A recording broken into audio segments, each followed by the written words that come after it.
From a bar owner who physically fought both Jon's team members and Jon himself, Don't touch me! Don't touch me! to another who crossed the line by flirting with Jon's wife, forcing him to walk out in anger. You will never touch my wife. Nicole, we're leaving. And honestly, I don't know if I want to rescue your damn bar. Here are 8 times Jon Taffer refused to help owners in bar rescue because of their attitude. Starting with the first moment in Sand Dollar, a long-standing blues bar located in Las Vegas, once known for hosting legends like Eric Clapton and B.B. King. Back at its prime, the venue thrived on live blues and a steady crowd of music lovers. But as the years passed and the genre lost mainstream appeal, business slowed to a crawl. By the time Lisa Guerrera and Dr. Paul Wilkes took over, the bar was already struggling and drowning in heavy debt. We're into it for $300,000 at this point. A major part of the problem came from poor leadership. Lisa spent most of her time bartending instead of managing, while Paul appeared more interested in flirting with female customers than properly running the business. What's the most orgasms you've had in one session? If you're not in the same area code, it doesn't count as cheating. Don't try and drop a roofie in my drink, because I don't fall for that twice. But everything took a sharp turn when Jon Taffer sent in his wife, Nicole, along with her friend Erica to assess the bar. Mind if we sit here? From the moment they entered the establishment, the owner's negligence over the bar spoke volumes that Erica had to complain about it immediately. If it wasn't for Nicole, I would have never, ever, ever in a million years set foot in this disgusting bar. Everyone was awkwardly staring at us. Then the band was playing. Nobody was even listening to them. They need to update their entertainment. Aside from the entertainment part, the low standards slipped across the entire bar. Drinks were poorly made, served in plastic cups, and were often incorrect. What's with the plastic cups? That's what we serve out of. You wanted a what again? Oh, a screwdriver. They don't even know what we just ordered. Wow. I don't see any orange juice in there. What did you put in this? Vodka and cranberry. She just got a vodka cran. He doesn't even know how to make a screwdriver. He knows nothing.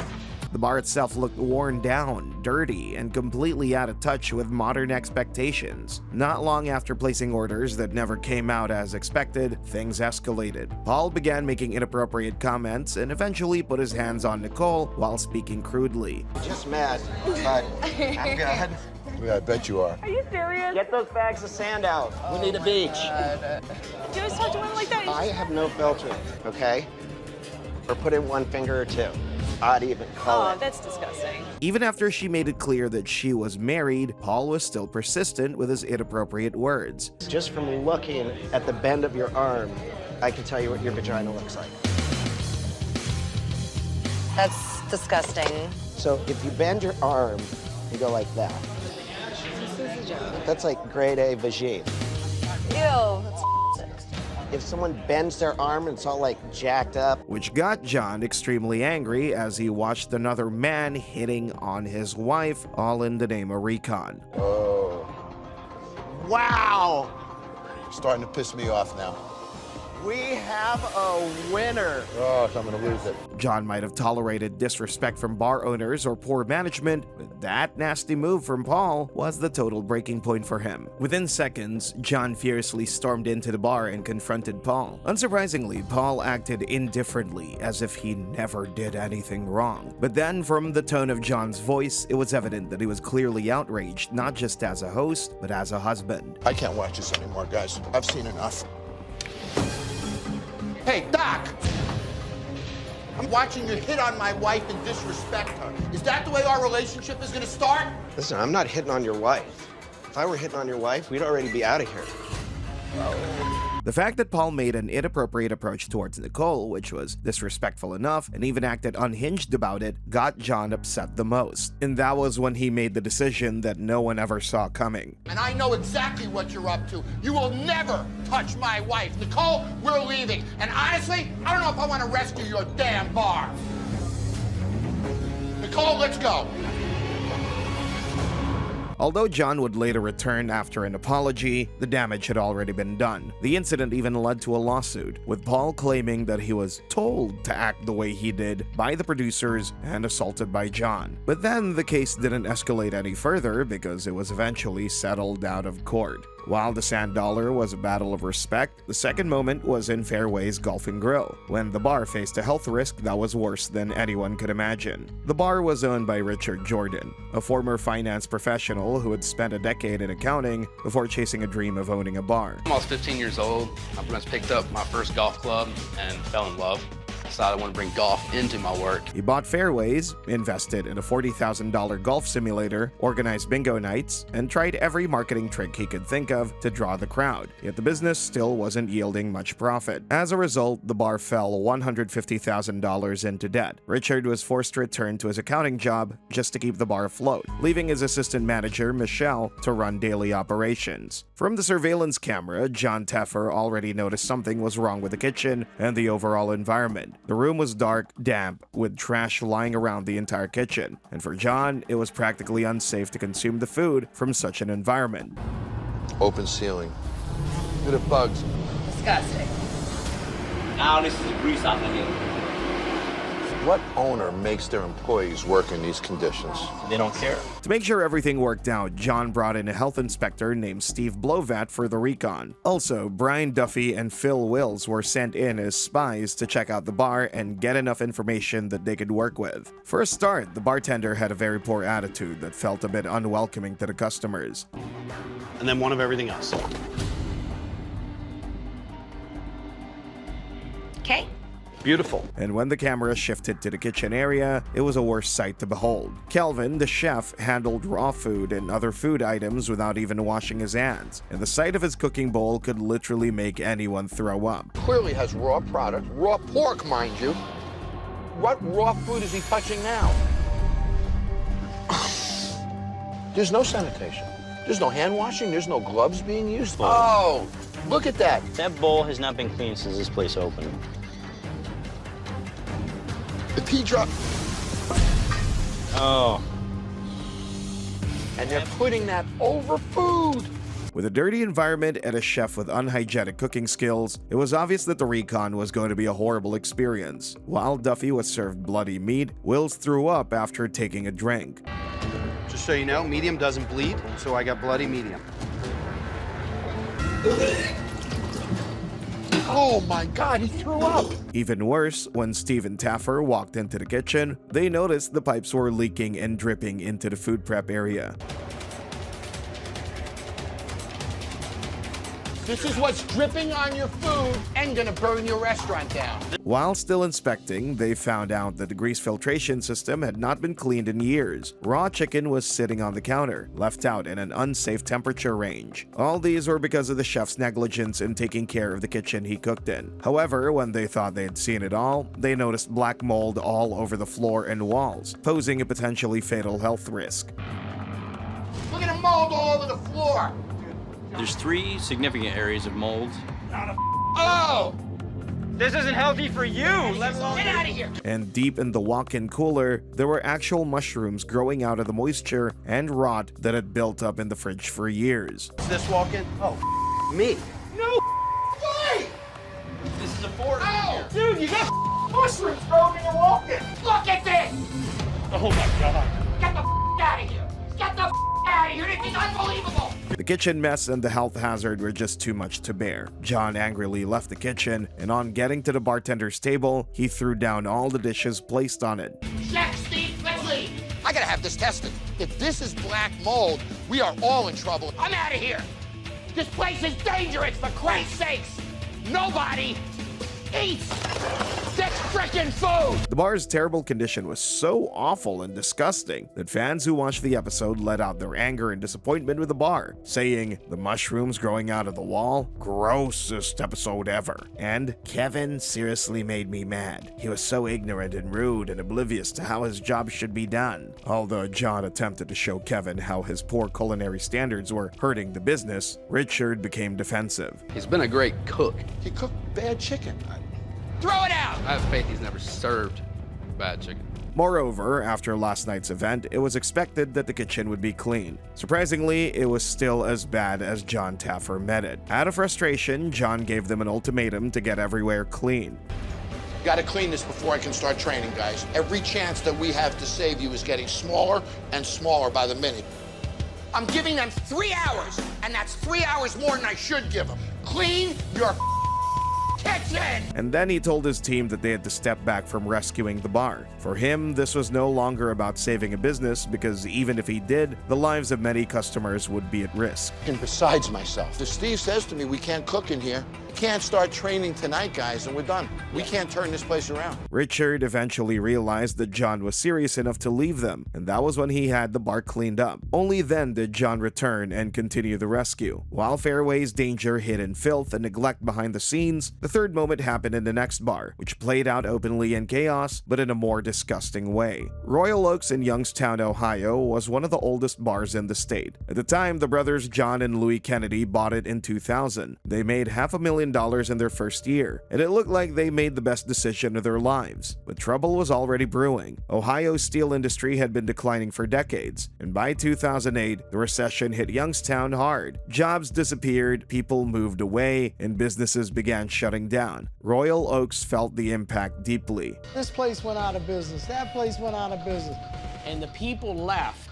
They moved to the suburbs. We lost customers, and our bread and butter kind of went by the wayside. In an effort to rescue the bar, Jon arrived at Royal Oaks with the town's mayor, John McNally. That was a clear sign of how serious the situation had become. From the surveillance cameras, Jon observed a bizarre and completely inappropriate atmosphere for a bar. The bar's decorations included baby dolls, sex toys nailed to the walls, and mannequin legs hanging from the ceiling. Behind the bar, things weren't any better. Bartenders served warm, foamy beer and proudly called it their finest beer cooling system in town. Look at the foam in that beer.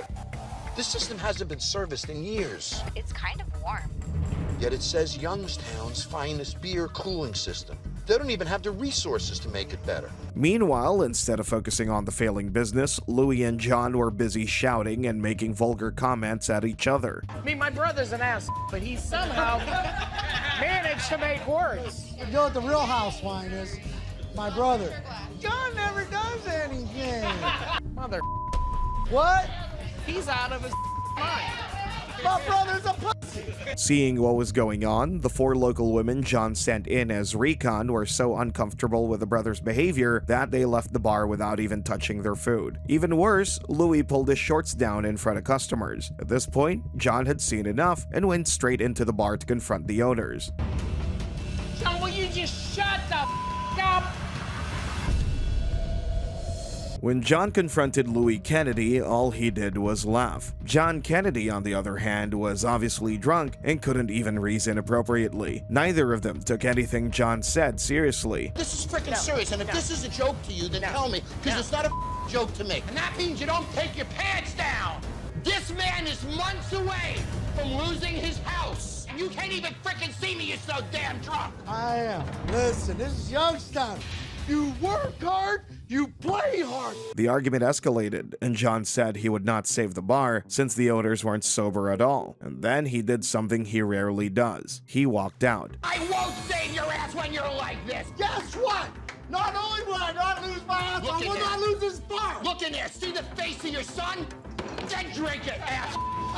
It's a better looking face than yours. Listen. Look at me. Shut the up. Go sit down in the corner like a child, you ass. Because he's so drunk, I can't even talk to him. Hey, before you... The next morning, Jon had a meeting with the staff. He made it clear to Louis that the bar would only be rescued if he was willing to cooperate with his brother. Are you going to seize this, or are you going to be an ass again and say no to your brother? Say no to the future? I want to ignite this place.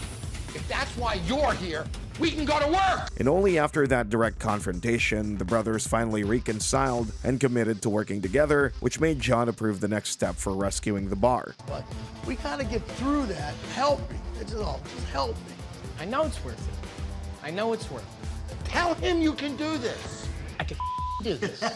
Even though the bar was saved, many fans found the brothers' behavior unpardonable. A viewer felt that Jon should have not rescued the bar, saying Taffer always threatens to walk out to show owners he's serious and galvanize them into action. I actually wanted him to do that for real to these two and not come back. Although Royal Oaks was dragged down by reckless behavior and broken leadership, Jon still gave them a chance. However, the fourth moment occurred with an owner who was weighed down by something no one would have ever expected. Piratz Tavern in Silver Spring, Maryland was built around a fantasy. Owner Tracy Rebello had thrown a pirate-themed Halloween party in 2007, loved it so much that she decided to turn it into a full-time business. The staff wore full pirate costumes and even spoke in pirate lingo.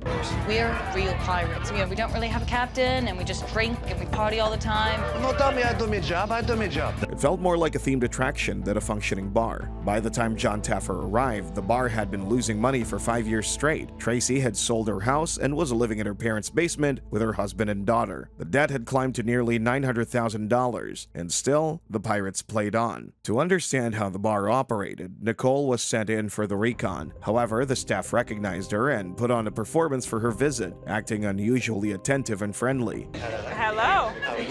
Do you need any bits? Can I get you anything else? Are you good with that? At some point throughout the night, almost every employee came up to me to find out what I was doing. These people know who I am. I've been made. Not good. So I just got up and walked out. Since that didn't work, Jon sent in a second anonymous recon team to get an honest review, and that visit revealed the bar's real side. This time, there was no one there to attend to them. After what seemed like an hour, they were finally served grog and fresh mahi, but the drink was poorly made, and the food was so bad that they couldn't even eat it. It was like a rum, soda, I don't know. It tastes like really bad. It was nasty. Disgusting chunk of white, smelly. I couldn't even take a bite. This sucks. Viewers quickly picked up on how poorly customers were treated. One commented, "You know what's really ironic? When Taffer sent 2 people in pirate costumes to go in there and scout the place, they were treated like shit. If the owners were really into the pirate theme, wouldn't they have welcomed like-minded folks with open arms and good service?" The most disturbing moment in this rescue happened when Luciano, the chef, couldn't even stand the food he had made himself. His signature dish was chicken nuggets coated in so much habanero pepper sauce. When the expert chef made him taste the disaster he had cooked, Luciano immediately spat it out. Come on, man, come on.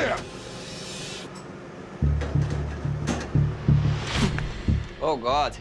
A little spicy, huh? Yep. And it became clear that beyond the costumes, the food itself was driving customers away. The atmosphere only appealed to a small group of loyal regulars who were already committed to the pirate fantasy. So, without mincing any words, Jon met Tracy and made his suggestion clear that a pirate bar in a corporate neighborhood that was home to thousands of office workers had no future. But Tracy refused to accept this reality. I look at pirates. Then I got a corporate high-rise, a corporate high-rise, a corporate high-rise, a corporate high-rise. We have to win this war, and we're not going to win this war as a pirate bar.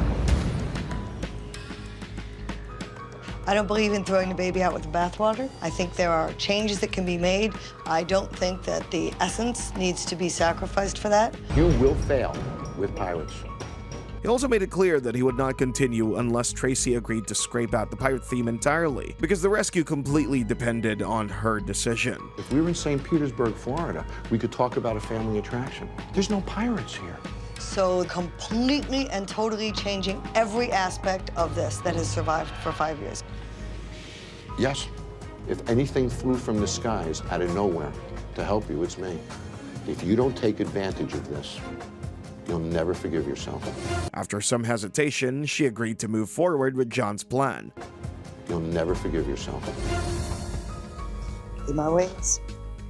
Although the bar was eventually reworked, many viewers were frustrated that it took so long for the owners to see the problem. As one viewer put it, "These guys cared more about their immature obsession with pirates than having a real business and making money." Just like how Piratz Tavern hid behind fantasy and denial until Jon nearly walked away, the fifth moment in Headhunters revealed something even worse. Jon couldn't even begin a rescue without walking away first. Headhunters in Austin looked normal from the outside, but inside, it was a serious problem. There can be no bugs in this place.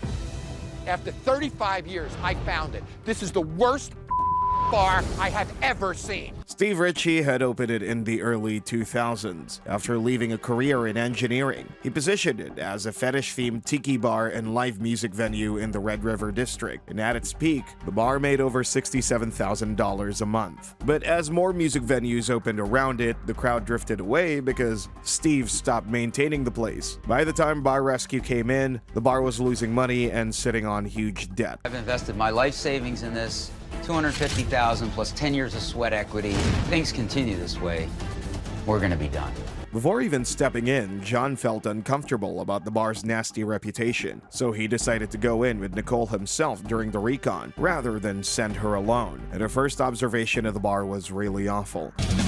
The second I walk in, there's just this disgusting, heavy, wafting smell of either mold and must or cat piss. Things took a disturbing turn when a band called Miscarriage was on stage, performing a staged routine involving a fake birth, which automatically showed Jon and Nicole why the bar wasn't a female-friendly one. However, over at the bar, things weren't any less disgusting. To test their drink, Nicole placed an order, but as the bartender reached for a bottle, Nicole suspected that there was something strange in the bottle, and taking a closer look, they found out something that absolutely infuriated Jon. Yeah, I can do that. Is there something in that bottle? There's something. Wait. Come back here with that. There's a cockroach in there. That's unacceptable. She was gonna serve that to me. Look at it, floating in there. Seeing this, Jon walked straight up to Steve and confronted him, but Steve refused to believe it. Bottles filled with a cockroach and bugs. The other liquor bottles are filled with bugs. The staff told me that they see cockroaches every day here. Been here for a day. Cockroaches in bottles. Let's go ask them. Even when Chloe, the bartender, said the truth to his face, Steve insisted that it wasn't true, and even made the most lousy comment ever heard in Bar Rescue. There are no bugs in the bottle. Do you know this is happening or not? Yes or no? Do you know it? Do I know what? That there's bugs all over your bar. There's bugs all over Austin. There's bugs all over America. He acted like the whole thing was being blown out of proportion, and soon it turned into a serious argument. I know when I see it. They are there. Either you knew it and you didn't give it, Are you gonna lower your voice and you talk like fixed a man? No, because you're frustrating the hell out of me. I'm not And when I talk to idiots, I get loud. I'm shocked. cockroaches. Shocked at your professionalism. You know what Crazy, a professional man. is? Yeah. A professional is you don't serve bugs to your customers. Maybe you're the biggest bug. At this point, it seemed like they were enjoying pissing Jon off with the way they handled the situation, knowing fully well that these bugs can be harmful to the customer's health. Even fans noticed it, and they didn't hesitate to drop the comment saying he's incredibly lucky that he didn't send someone to the hospital, and the health department should give them an F, fine them for every infraction, and shut them down. The discovery of roaches in bottles raised both health and hygiene concerns. Because of that, Jon refused to start the rescue until the entire building was fumigated. I am going to get on the phone and I am going to fumigate this building tonight. You didn't have the balls to do it. I'm gonna. You didn't write the check. I'm gonna. Your employees, Joe, and you, Jesse, are not walking back in this building until we can do so safely. And with that, Jon walked out of the bar. While headhunters collapsed under filth and denial, the sixth moment was with a bar that didn't just ignore problems, it put them on full display, pushing Jon Taffer toward another shocking refusal. Xansbar was the first bar in downtown Denver when Ami Benari opened it in 2009, following his years of service in the Israeli army. As downtown Denver was growing fast, the bar made $450,000 in its first year. Unfortunately, Ami had a near-fatal car accident that kept him away from the bar for months. During his absence, his staff ran it without him, and the quality of service declined significantly. By the time he came back, Ami fired his old staff, hired new people, and tried everything he could think of to bring his customers back. As bait, he'd stand outside the front door, offering very delicate deals that people might not resist. Put massage on the house. Very cheap sex. Despite his efforts, the bar was losing $3,000 a month. Frustration began to take over, and Ami became increasingly rude to his employees, while refusing to accept that his own behavior was a major part of the problem. This is not a democracy. We're not the problem here. I had enough of your. Jon arrived with Chef Brian Duffy and bartender Jetty Costa to assess the situation. From the surveillance camera, they observed how the bartenders overpoured drinks just to please customers. These girls are overpouring. And product cost, that's expensive drink. You're pouring triple portions. That looks so full. To make matters worse, Ami was also giving out free drinks like his promise, which was hurting the business even more. Okay. So no one has to pay for anything here. No. Here we go, another bottle of champagne coming out. Okay. Look, it's all about watching him. Yep. Georgie, Bob, Mike, get a free drink over here. During a staff meeting, tensions boiled over. When Jon pointed out the overpouring issue, Ami reacted in an unnecessarily dramatic and furious manner. That's how I feel. One more. If I could fire everyone and issue them right now, I would. He blamed his staff entirely, even though Sarah, the bar manager, had warned him about the issue a month earlier, and he had ignored her. Because I'm losing my livelihood and they give my drinks away? I'm listening. What do you want to say to him? I brought this to your attention at least a month ago. This could have been fixed. Ami never takes any responsibility for anything around here. It's really nothing new for him to blame us for everything. By this point, the real problem was obvious. So Jon pushed through with a stress test, but something happened afterwards that completely upset him. The stress test had not gone as planned, and instead of taking responsibility for that failure, Ami shifted the blame like he always did. He blamed and insulted Brian Duffy for the failure, calling him derogatory names repeatedly in front of everyone. Your bar failed tonight. It was only a third full. Who was in charge of the kitchen tonight? He and you. Mr. Fat Boy. Fat No. Boy should have... Yes, Fat Boy. You should stop the kitchen long time ago. Ami's awful words came as a sting to Jon and Brian's ego, and as he repeatedly made those comments, Jon stepped in to personally challenge him, which turned into a physical altercation, and they had to be separated. Don't punch me! Don't punch me! Don't punch me! Touch me! How dare you! How dare you touch me! Jon got so angry that he eventually stormed out of the bar after a bad remark, and unsure if they would ever return. One of the biggest I've ever met. Good night. Good night. This might be the rescue we walk out on. Just like every other bar owner that crossed the line, Ami had two options: apologize to his staff and Chef Brian Duffy, or forget about having this bar rescued. You either apologize or I leave. He did apologize, but his attitude showed it wasn't a sincere one. I do it for them, not for you. I'm sorry. I'm sorry. I was under a lot of pressure. I apologize. You have nothing to say. Concept built around your love of America. Solids and stripes. Despite talking like that, Jon eventually rescued the bar and renovated it, but fans never saw the bar as a good one, which was evident in the comment, "Xansbar sounds like a bar that shouldn't exist on the map." Unlike Ami, whose chaos came from ego and denial, the seventh moment came from a reckless bar owner who pushed things so far that even Jon refused to step in. Gypsy was a Las Vegas landmark, and not just a random bar. When Paul Sanfilippo opened it on Paradise Road in 1993, it became the first gay nightclub in Las Vegas. At its peak, the bar was pulling in $160,000 a month and was genuinely one of the most important venues in the city for the LGBT community. It was the place to be every single day of the week. But by the time Bar Rescue arrived, all of that was gone. Competition had grown, the bar had failed to evolve, and Paul was caught in a cycle of depression and drinking. In an attempt to assess the bar before saving it from failing completely, Jon sent two local experts, Danielle and Joe, as recon spies. They ordered a martini, and when they tasted it, it was awful, which was evident from the look on their faces and their body language. It's a little hard having a martini when it's just a shot.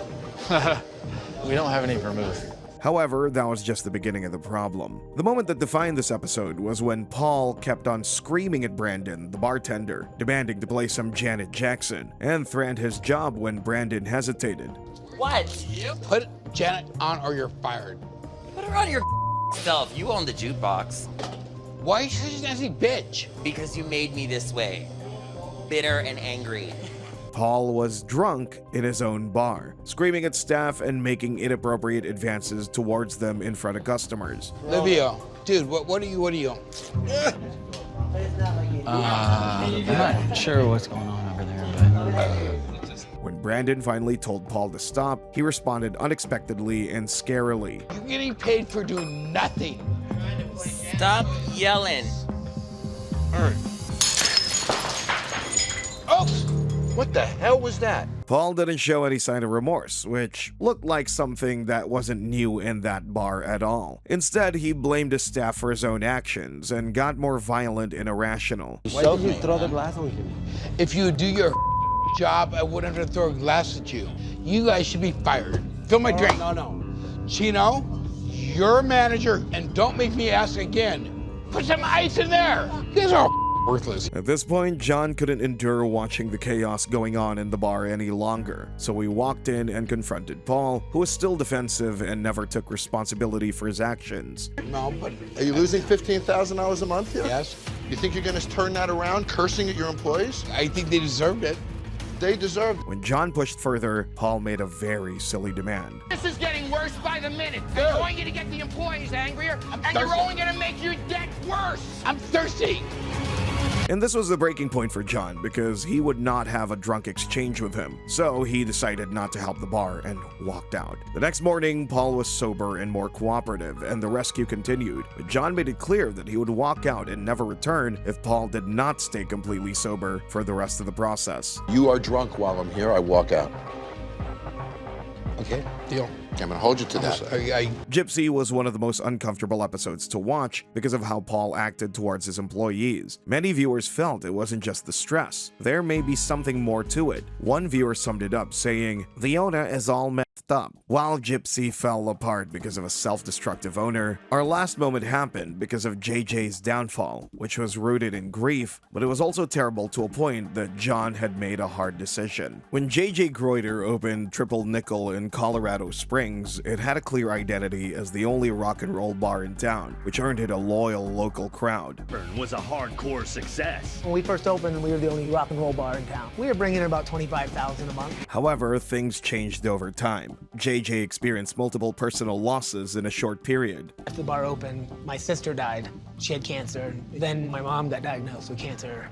She died about a year out later, and then a couple years after that, my big brother got cancer and he died as well.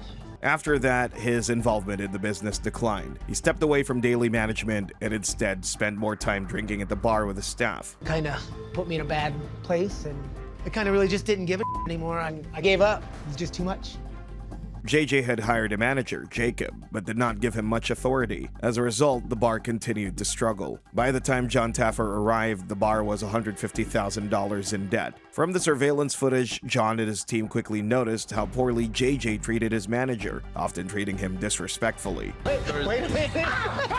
I don't make the situation easier for him, I know that, but he overreacts. I sometimes want to hit JJ in the face. During recon, Jon sent in customers to test the bar's service, and it became clear that there were serious operational issues. Customers were told that the kitchen was closed when they asked for food. As if that wasn't bad enough, the bartenders didn't know how to make several basic drinks that were ordered. I don't know where the Bahama is.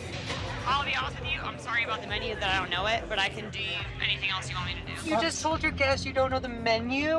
Even simple orders like a cherry lime soda caused confusion behind the bar. Drinks came out inconsistent and poorly made, which was evident from the customers' reactions. Then things escalated a bit when JJ started roughhousing with Randy in front of the few customers in the building, shoving him, pushing him to the floor, and laughing about it. Watching from the surveillance car, Jon was stunned. He had seen disrespectful owners before, but physically pushing an employee to the ground in front of customers for fun? That crossed a serious line that the owner is about to regret. To prevent the situation from escalating further, Jon immediately entered the bar and confronted JJ in front of everyone. Customers in the bar quickly backed him up, agreeing that JJ had been rude and disruptive all night. Degrading him, don't you? Eh? Yeah, because you're a big shot. You can make him lay down on the floor, and you enjoy degrading him in front of everyone.